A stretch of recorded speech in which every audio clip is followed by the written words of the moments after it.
Aussie Battler podcast with your host, Mike Holt.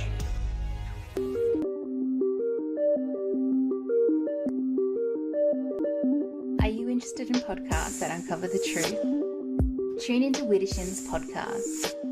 Straight from science fiction, we uncover the technologies being developed right under our noses. We bring to you the world's leading scientists, engineers, and experts to discover just how far away these things really are from becoming our reality. www.widdershinspodcast.com.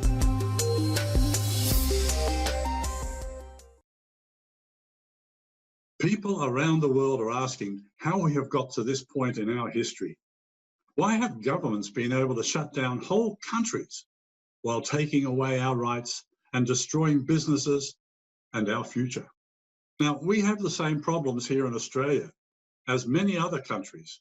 We all know that there is something seriously wrong with our political system, but how have the political parties managed to ignore our constitution, brought in their own law system, and created a dictatorship that is now telling us when we can leave our homes and even who we can associate with? There's something seriously wrong, isn't there, folks? I'll try and explain as briefly as possible the main turning points in our history since we became a nation in 1901. Once you see how the politicians have betrayed our trust in them and committed massive fraud and treason, you can then continue your own investigations that will help you become a part of the growing number of people who are ready to step in and help fix the problems the traitors have created. Our forefathers worked hard to create a nation out of 6 British colonies. The crowning achievement of their decades of hard work was the Commonwealth of Australia Constitution Act that came into being on January the 1st, 1901. Now, the Constitution lays out a blueprint for a federal government and 6 states with their own constitutions, but subordinate to the Commonwealth one. During the first 20 years of our nation, the country grew and prospered. In fact, it became one of the most wealthy nations in the world. And this was supported by the People's Bank, the Commonwealth Bank of Australia. Then along came that little man with a huge ego, Labor Prime Minister Billy Hughes, who, without the approval of the people voting in a referendum, signed Australia up as a founding member of the League of Nations. Later, the League of Nations became the United Nations. Ever since then, all policy and laws have been dictated by the United Nations. Some people say that Hughes's unilateral action created the Australian Republic, but without a referendum, that is null and void. The only reason the political parties have got away with their crimes and treason is because the people were never fully informed. Without informed consent, no agreement is worth the paper it is written on. Hughes was just the first of many politicians to willfully deceive us. Labor has always been part of the international communist agenda to create a one-world government. The next step in their plans was to take total control of the Governor-General and Commander-in-Chief in 1960. The political parties then went to war against Vietnam with our Commonwealth Defence Forces for the defence of the Commonwealth of Nations. In 1966, when Liberal Prime Minister Holt took over, he took away our lawful pounds, shillings and pence, and that is still required by the Constitution. Instead, he brought in the Australian dollar. Once they took the money away, the government could not pay the Governor-General or the Crown with our lawful currency. The Australian dollar belongs to the political parties, and so does the debt. When Whitlam, an avowed communist Fabian, that is a soft communist, took the Queen out of the Constitution by changing the Royal Styles and Titles Act, without the permission of the people, voting in a referendum, as required by the Constitution, he committed high treason. Unfortunately, when Governor-General Kerr sacked Whitlam, no one restored the monarch, and so the treason continued. After that, in 1986, Hawke tried to pass the Australia Act, again without bothering with a referendum, in his attempt to finish off the work started by Hughes and Whitlam to make Australia a republic under the United Nations. But without a referendum, the Australia Act was and has always been null and void. You cannot change the Constitution without a referendum. Ever since then, all governments have been unlawful, without any authority. And this can be easily checked by reading the preamble of our Constitution that establishes we, the people of the Commonwealth of Australia, as the supreme authority. The government is supposed to be the servant of we, the people, not a dictatorship as we have today. So as you listen to our podcasts, remember this as we discuss the massive fraud by the political parties and why our country is on its knees today. And always remember that we, only we, the people of the Commonwealth, united and working together, can fix the problems and get back to lawful government of the people, by the people, for the people. Knowledge is power. And if you want to know more after hearing this, then please buy Dick Yardley's book, Australian Political and Religious Leaders, Treason, Treachery and Sabotage, where he explains it all in great detail. If you have chosen the red pill, then there is only one place to host your website.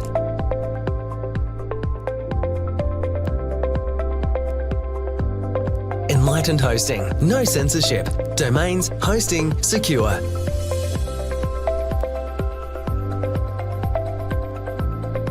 Build your website and get online fast. www.redpillhosting.com. Well, g'day again, and I'm very happy to say I've managed to get Kevin Annett back on to have a chat with me. G'day, Kevin. How's things in Canada?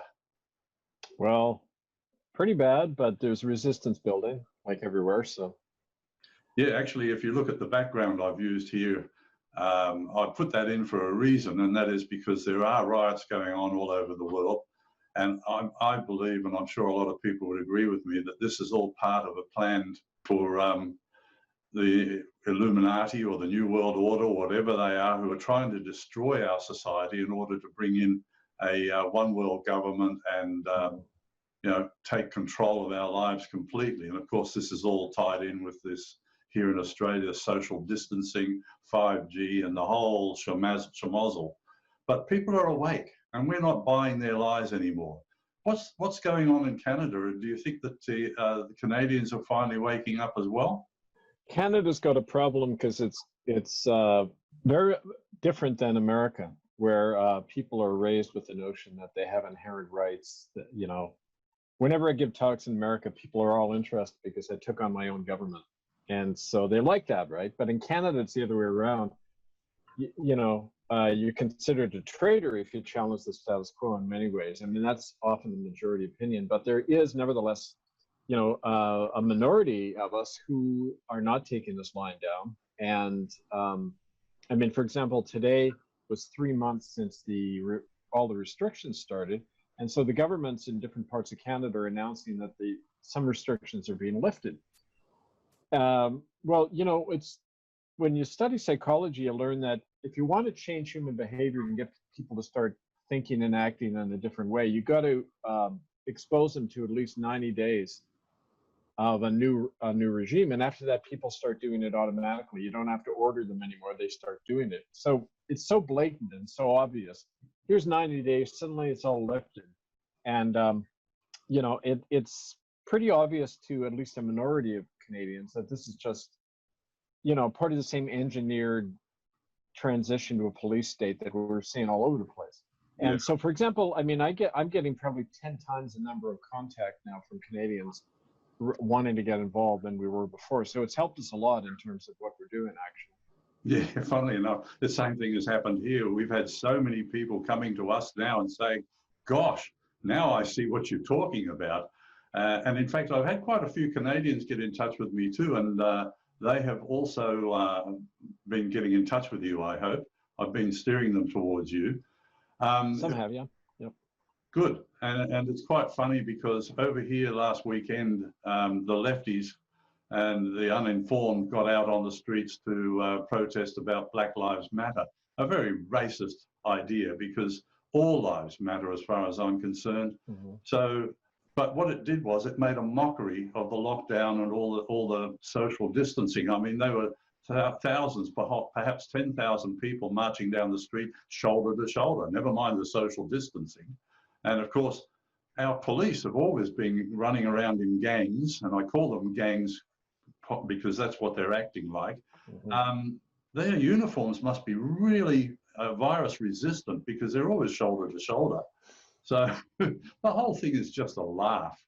It is a farce, yeah. Yeah.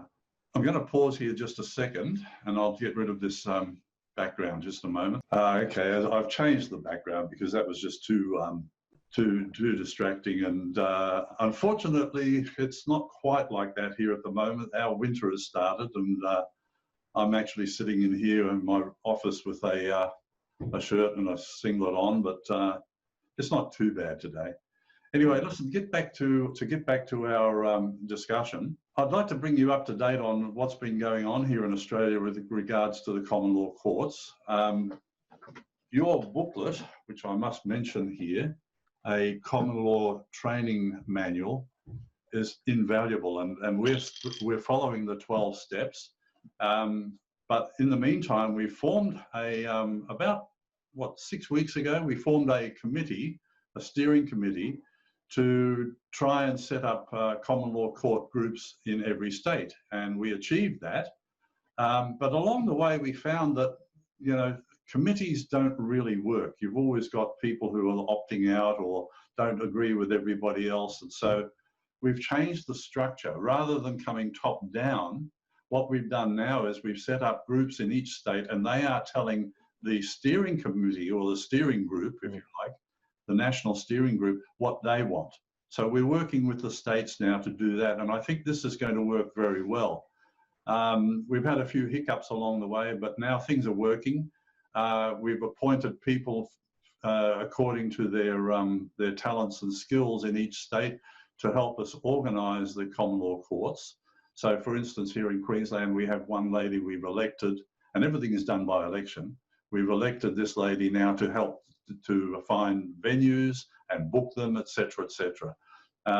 So the first step in the 12 steps is to gather statements of claim or affidavits, which we are doing, and I've already submitted about a dozen, and we're preparing the paperwork for that now. And also, we're working very closely with Common Law Court UK with John Smith. I guess you know him. He's been doing great work over there. But you know, we are Australian, and we have particularly Australian concerns that need to be addressed. And we, you know, we decided that by ballot that the only way we can do this is to have a national steering committee that works according to what is needed. And I've been appointed as I guess what would you call me, the education minister or something. So my job really is to help educate people. So we're really starting to make good strides along the way towards getting these common law courts up and running. And this weekend, we're actually going to be running a test court to see how it all works and what we need to do. And then we'll, you know, all the state groups will be invited to watch that by Zoom, and we'll all be able to get a better idea of what we need to do to set up these common law courts. And of course, the next step then is to actually do it. So rather than having committee meetings every week and doing all of that rubbish, what we've decided now is to set up these groups, action groups, and that's what we're going to do. We're going to take action. Well, that's really encouraging, Mike. Like that's tremendous how far you've gone with this. Most countries and people I'm in touch with, they don't get that far. They, like you say, they get bogged down in discussion and, you know, the whole committee system. But it's good that you've decentralized, because a country as big as Australia, it's like Canada, you need that local initiative or it's not going to happen, right? Yeah. But also when you emphasize action, we found that true. Like we tried to set up in Canada and America common law assemblies, and it's almost like trying to get people to run before they can walk. They don't have the confidence to say, okay, we're going to form an assembly. But what we're forming are cell groups of 3 people who do the work, and then they link up with other cell groups and form a local assembly. So it's based on their own activity, and they have a best sense of their own situation anyway. So it's the same kind of grassroots approach you're talking about, I think.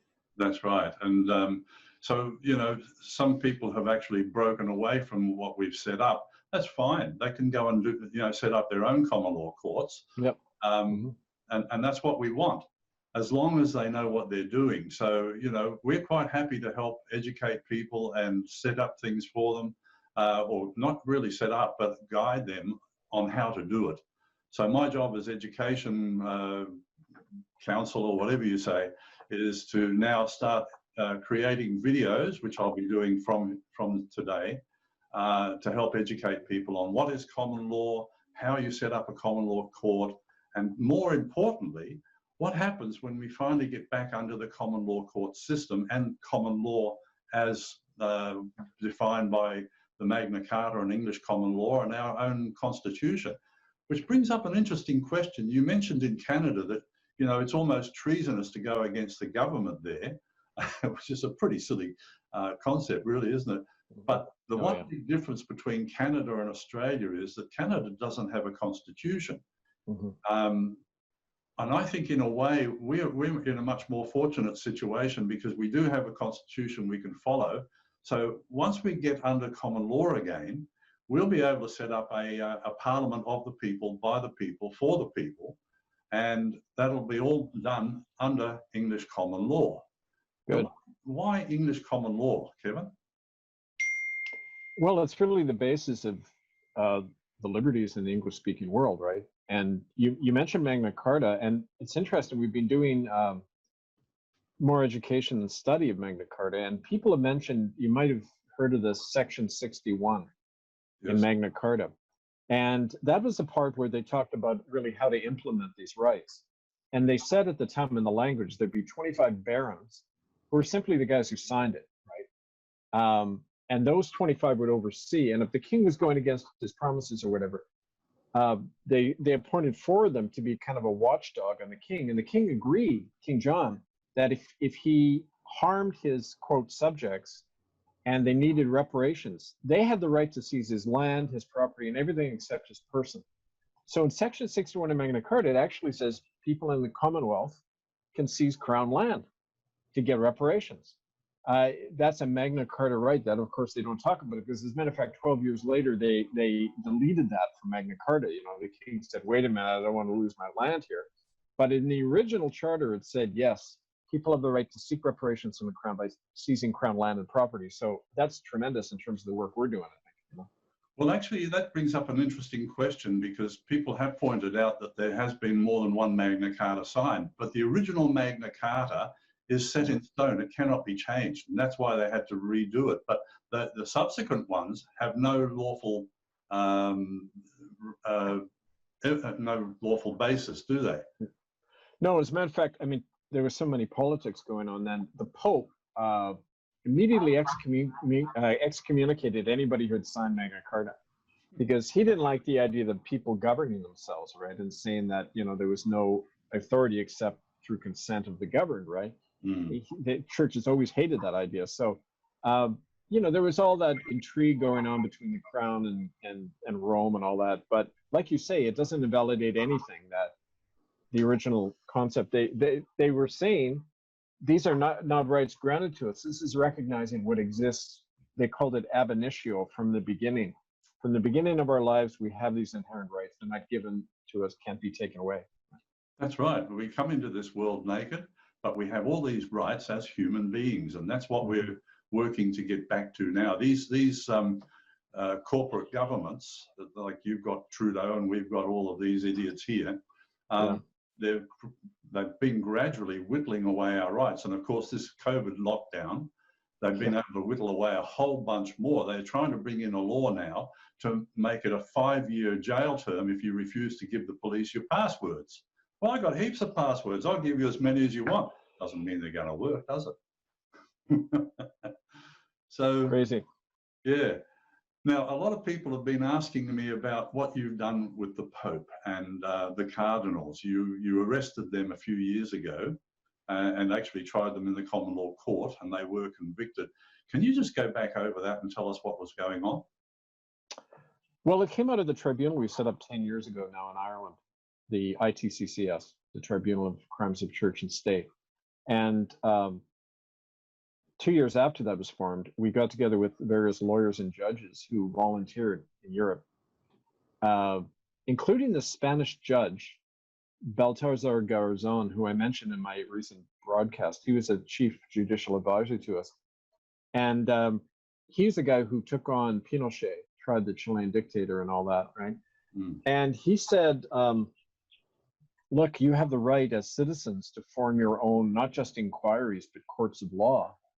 And those verdicts have legal standing. Any other court can issue an arrest warrant based on those verdicts.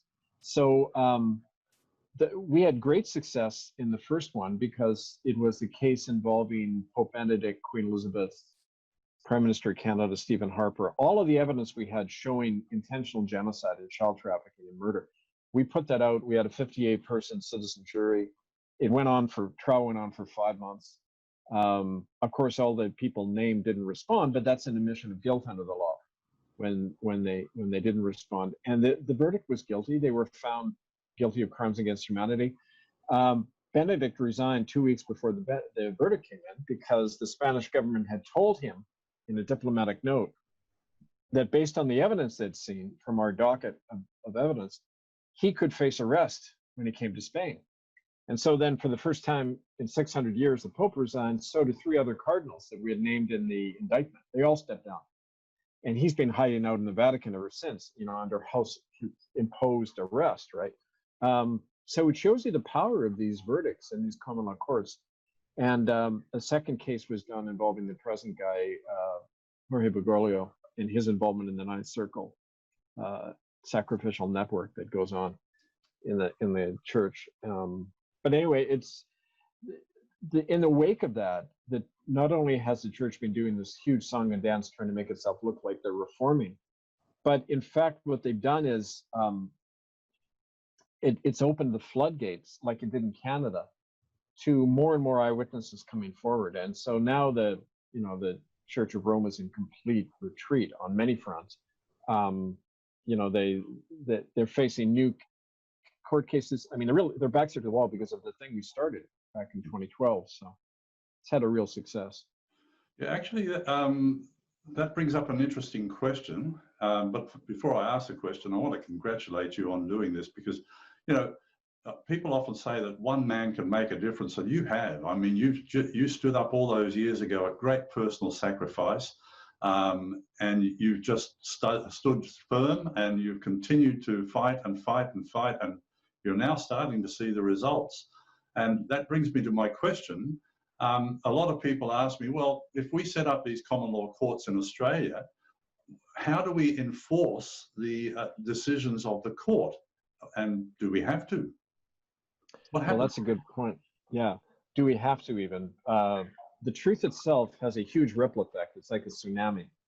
And we may not be able to affect the immediate arrest of these guys, but in the long run, they shut themselves down. Like when you're in power and you know you're guilty, you're very sensitive to any kind of criticism. So it's very easy to provoke your enemy into destroying themselves. Like Sun Tzu says in The Art of War, right? You just have to provoke them in the big way, like the mosquito in the elephant's ear, right?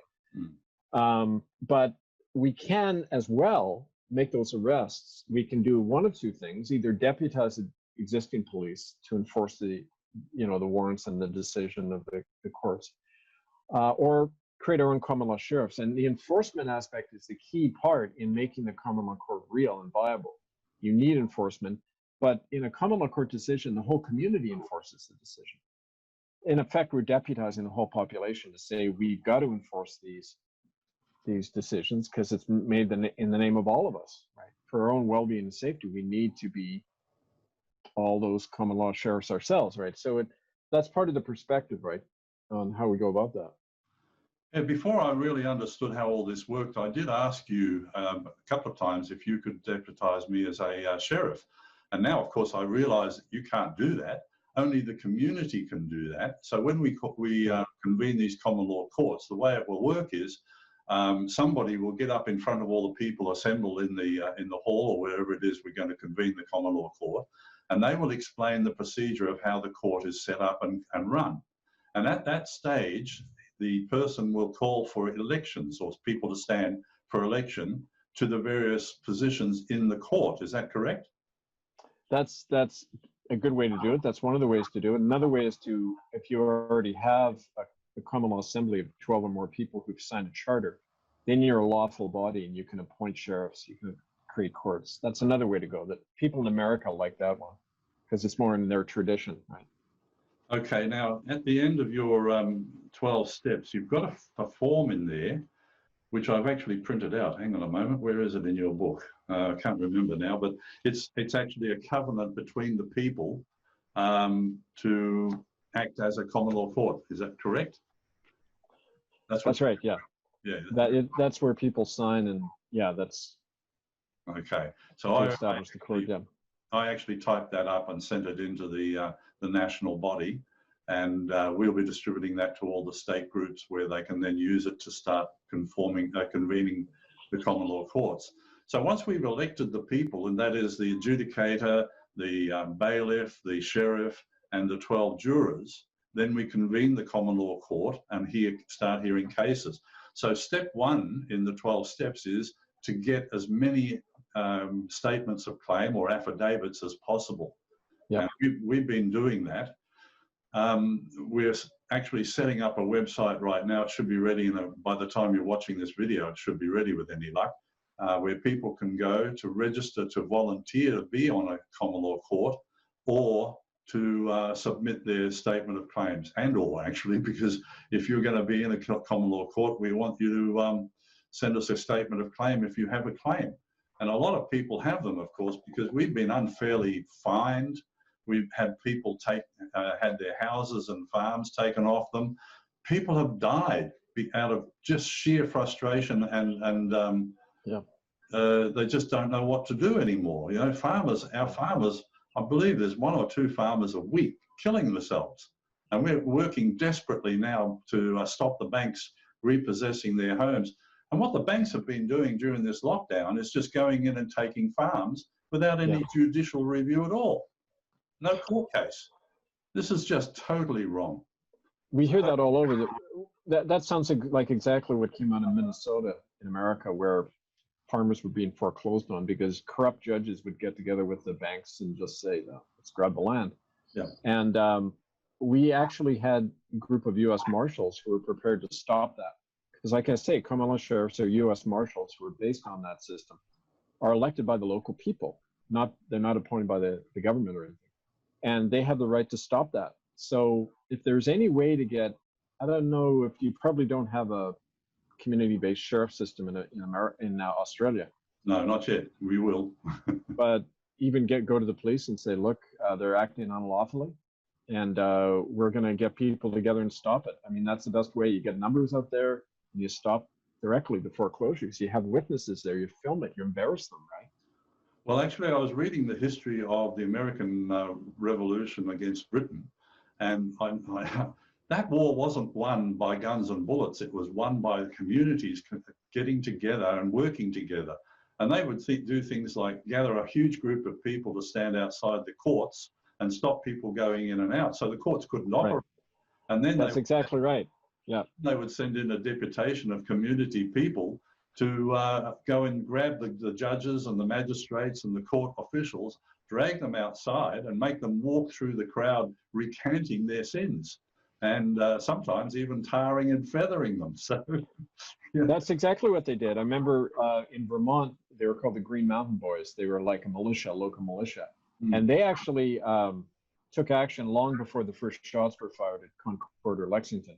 And they would go into Crown courts and literally chase the judge out of the court, and he'd run back onto the ship and leave for England. Let's say people are in charge, and then burn all the mortgage records and the repossession records, right? You just destroy them all to protect the farmers the same way you're talking about doing. So it starts in that grassroots action. That's what gives the strength to the bigger changes in society, right? That's right, and that's why we decided to reform the organization that we'd set up and get it coming from the grassroots up. So good. We are quite happy to do whatever the people tell us to do. And of course, we want the people to take action. Yeah. So, yeah, and actually you mentioned an interesting point there too with, I've been interviewing a bloke called Derek Ballog here, who's been fighting the banks, and he's been having tremendous success stopping the banks repossessing property. But along the way, he's also learned that once you take out a mortgage with a bank, the banks then sell that mortgage to American Investment Bank. Yeah. And therefore, it's paid for 10 times over. So why are people paying off their mortgages? You don't have to. The banks have made their money, and now they're trying to screw you out of your money too. No, it doesn't work that way. So once a mortgage goes into the investment system, it's traded, and there's money made out of that trade. It's just like shares in a company. Well, it's not surprising. It's just thievery at every level, you know, and that's behind every crisis. Whenever they create a crisis, you know, like the COVID nonsense right now, there's always people gouging somebody else and making big bucks behind that camouflage of an emergency, right? How do you do that? I'd like to know. I could do with a bit of cash. Oh, well, I know. Kevin, have you got anything else you'd like to discuss? Oh, yeah, there's recently in Canada, I did a blog or a YouTube posting about this today. There was, the government announces that for the first time, they're going to have in the curriculum of the schools, the history of the Indian boarding schools, right? Mm. And I mean, for 20 or more years, they've been suppressing evidence, destroying it, silencing witnesses. Now they're going to hand out their kind of varnished whitewash about what happened. And I found it really interesting because part of the work I did in exposing that crime is we found out early on that in these Indian hospitals, and they had similar things in Australia with the Aborigines, they were doing the same kind of testing that they're now doing on the whole population. Mind control experiments, social engineering, drug testing. If you're an Indian on a reservation in Canada, you can't refuse vaccinations. If you do, you go to jail. It's been like that for over 100 years. So they're like the guinea pig, but now they're applying it to all of us. So I understand why they're suppressing the true history of these things, because we give people ammunition to go, wait a minute, they've been doing this, testing this on people for a long time. So the whitewash that they're going to teach the next generation is part of this whole police state coming in, right? You've got to control, you know, if you control the past, you control how people think now and in the future. So that was interesting that came out. So I think it's another sign of, frankly, I'm reading this as the system's in real desperate. It's in a state of desperation, and they have to intimidate people with fear to hide the fact that they're coming apart. You know. Yeah, well, I'll put your video on the bloodyausiebattler.com website and your page so that people can go and watch it and learn, because this story is horrific. I mean, the very people that you would think are there to protect these children were the ones doing the mass murdering. It's just disgusting. Can you tell us very briefly a little bit about that? Well, all the evidence is on murderbydecree.com. And it's 25 years of research based on a lot of eyewitness testimony, documents, and that. In a nutshell, Mike, from the 1890s right up over 100 years till 1996, these schools, they called them schools, but they weren't. They were internment camps, really. And they got very little education. By law, Native people had to be in there. Their children had to be incarcerated, and the parents would go to jail if they didn't. And over half these kids never came back. About 60,000 or more deaths over a century, we figure. Run by the Catholic Church, the Church of England, the United Church.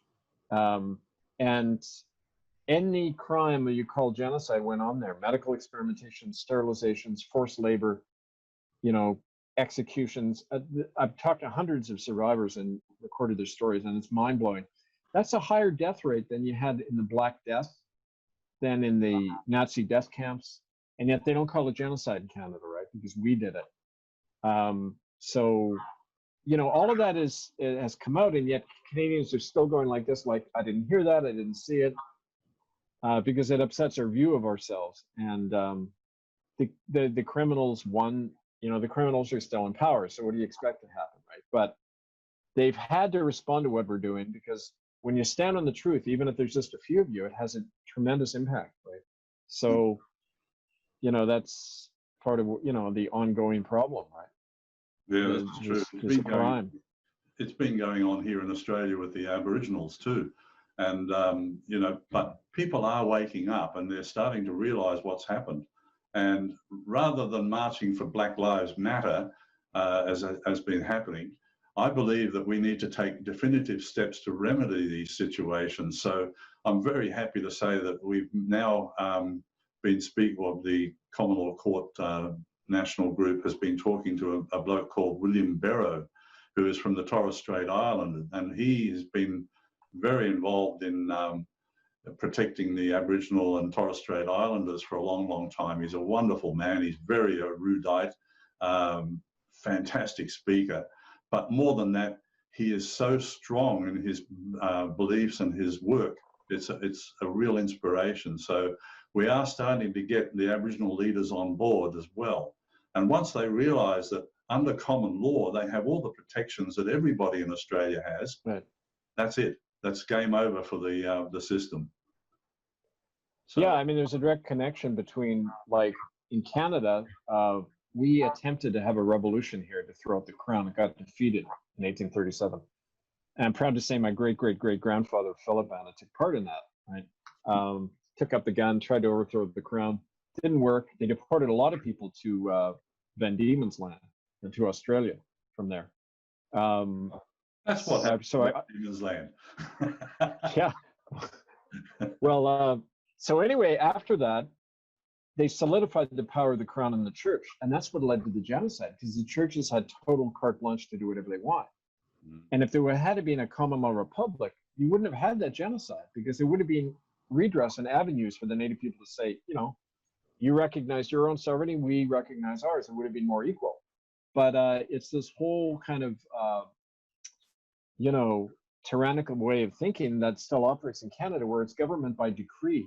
80% of the laws in Canada are passed order in council by a bunch of bureaucrats and you know, crown insiders, not the people, not even debated in Parliament.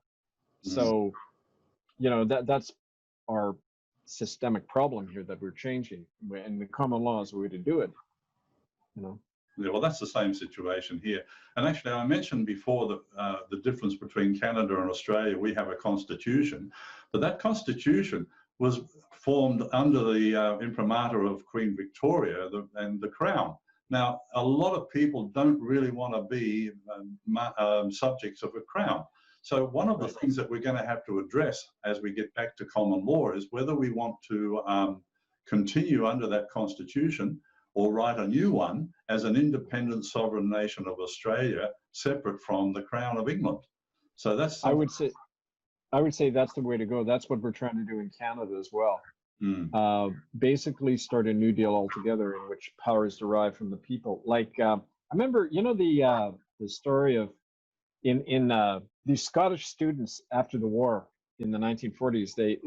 There was a thing called the Stone of Scone, and it was put under the English throne in Parliament. You know, and these young kids broke into Parliament one night, and they stole the stone. Well, they didn't steal it; they took it back to Scotland, and you know, they eventually it was eventually grabbed by the Brits, taken back again. But finally, it was repatriated to Scotland in 2000. Well, one of the young guys who did that, Ian Hamilton, his name was, he's still the rector of Edinburgh University, and he wrote a letter a few years ago to Queen Elizabeth saying, "You're not our sovereign. The people here are sovereign. Please do not come into our country."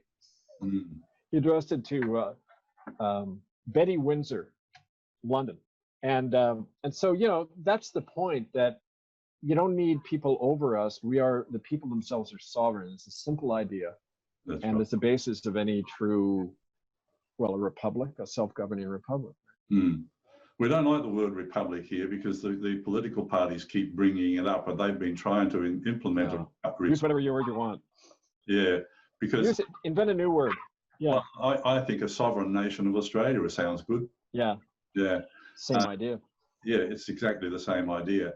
But that brings up the question about a bloke called Gregory Hallett, who is now claiming to be King John III of England and Ireland and probably the Commonwealth. Have you heard about him? Yeah, well, I used to meet guys. I used to work on a psych ward, and I used to meet guys all the time who were convinced they were the kings of England and that, right? But I don't know the guy. I'm not claiming anything. But the point is, it's not about who's wearing the crown. It's a matter of, we don't need individual figureheads anymore. to rule over anyone, right? It doesn't really matter who's doing the job, who's in there. We want to replace the system. And, if he wants to help abolish that crown system and create a sovereign nation, that'd be great. But if it means he's got the crown, no, forget it, Well, I agree with you. And I actually did a series of 4 interviews with him, which you can find on my YouTube channel. Yeah. And he's got a pretty convincing case. He's got all the sword and the documentation. He knows all the history, etc. And I tackled him on this question of what would he do with Australia. And he said, I would let Australia do whatever they want to do. So we, as he acknowledges, we are sovereign people able to make our own decisions. And that's the way it should be. We don't need people telling us from the top down. That's No. fascism, communism, fascism. We don't need it. Yeah, and it's the same system you have in Rome. Monarchy, whether it's, religious monarchy with a pope or a king or queen, it's the same idea that one individual somehow can know what's right for everyone. It's an absurd notion. And so, I mean, they've had like monarchies in Europe. I think Norway had an elected king where he's just a figurehead, but power still resides with the people. So, I mean, there's different systems, but it ultimately comes down to, are people going to govern themselves and have ultimate control over their lives? Right? That's right. And with these common law courts here in Australia, that's exactly what we want to do. We want to put the power in the hands of the people to make the decisions for ourselves, not from anybody else. Right. Yeah. Kevin, I think we've just about explored everything I wanted to talk to you about. Okay. Have you got anything else you want to bring up? Well, I'm just excited. The times that we're in now, it creates a crisis, and people are, kind of the fear level gets ramped up, but so does the anger and the desire to change. And we need this wake-up call now and then, like the crack of a whip to wake us up and get people activated. I find that's happening all over the world, especially even in a conservative country like Canada. People are coming forward now. And so I'm really encouraged. I think we just have to keep going. And I would like you to come on my blog radio show on Sunday to talk about the great successes you've been having in Australia, if you or somebody else would be interested. Because we want to share this information in our whole global network, right? Yeah, that'd be fantastic. Okay. We'll talk about that after the show. Yeah, for sure. All right, mate. It's been a real pleasure to have you back here again, and I hope that you won't be a stranger because there's so much happening that we need to keep in touch. We will, and there's just the technical problem of getting in touch with all the sabotage happening in my system, but we'll do it. We'll make an effort to do it regularly. Thanks, Mike. All right, mate. Bye now. Bye. And as I have been doing lately, I would like to play another song. It's called Tropical Dreaming. So I hope you enjoy it. I wrote this just a while back and recorded and produced it just yesterday. So fresh off the tracks.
Take my heart, don't ever wake me.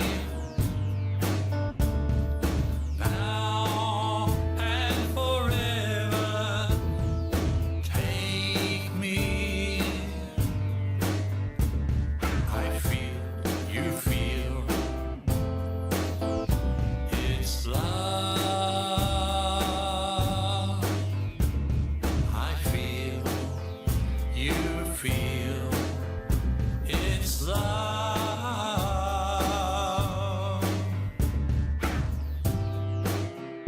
Oh, it's true. Love will leave you.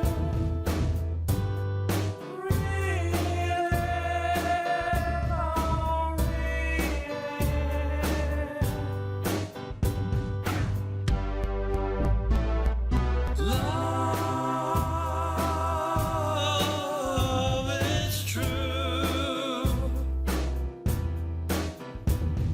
We'll take your heart and leave you reeling.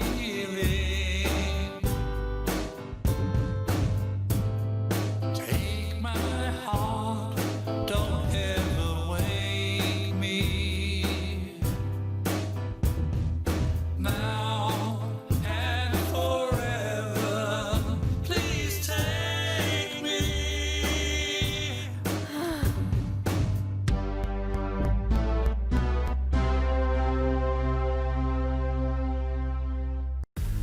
If you're enjoying the Bloody Aussie Battler podcast, please consider donating to help keep us going. You can donate just once or make it a monthly donation.